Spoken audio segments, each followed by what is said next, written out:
was 27 years old, I left a very demanding job in management consulting for a job that was even more demanding, teaching.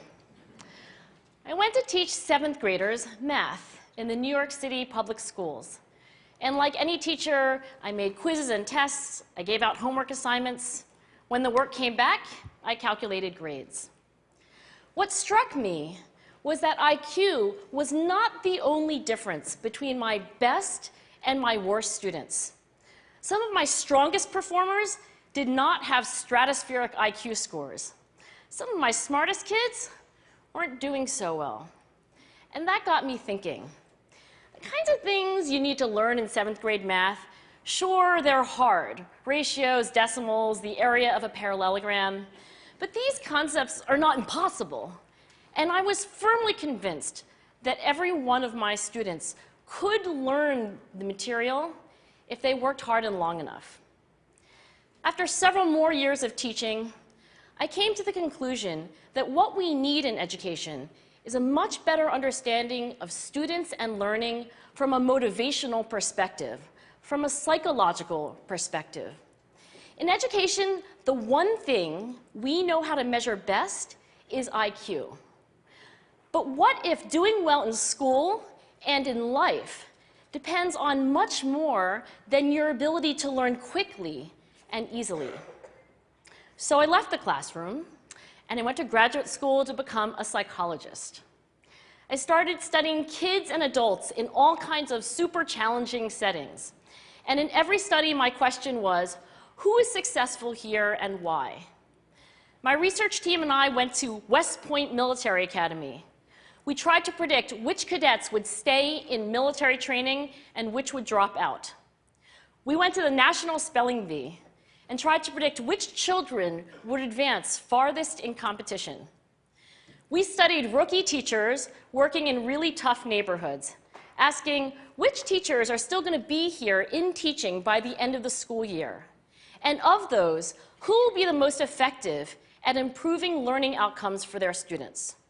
We partnered with private companies, asking which of these salespeople is going to keep their jobs and who's going to earn the most money.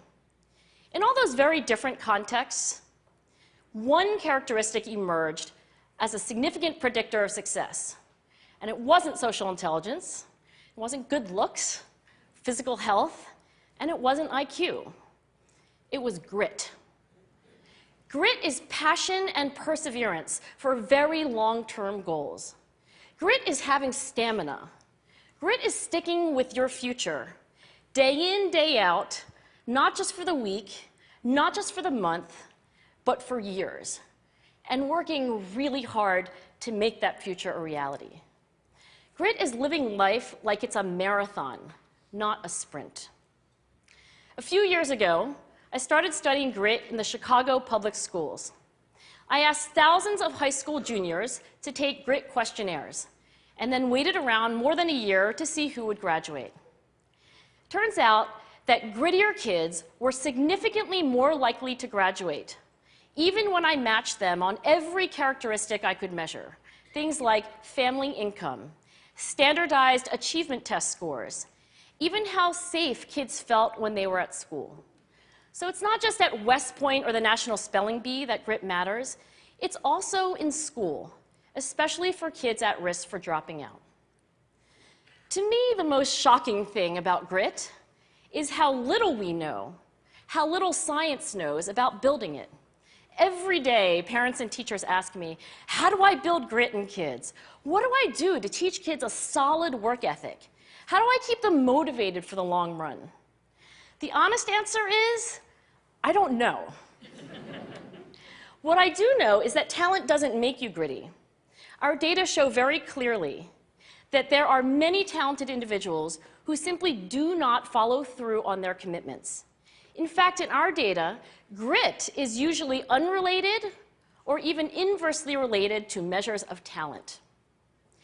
So far, the best idea I've heard about building grit in kids is something called growth mindset.